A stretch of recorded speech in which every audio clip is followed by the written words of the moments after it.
রমজান এলো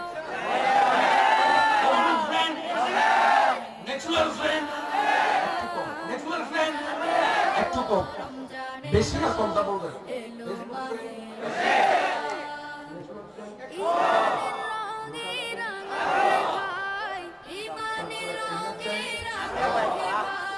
তোমার দিল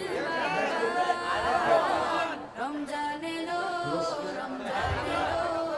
এলো মাহে রমজান এলো close friend, Facebook friend, close friend, ওই আল্লাহর একজনের ক্লোজ ফ্রেন্ড, সেটা হচ্ছে হাবিবুল্লাহ। খলিলুল্লাহ কাকে বলে? প্রভুর মন যার প্রত্যেকটা সেকেন্ড আল্লাহকে রাজি করার জন্য করে দেয়, উনি খলিলুল্লাহ।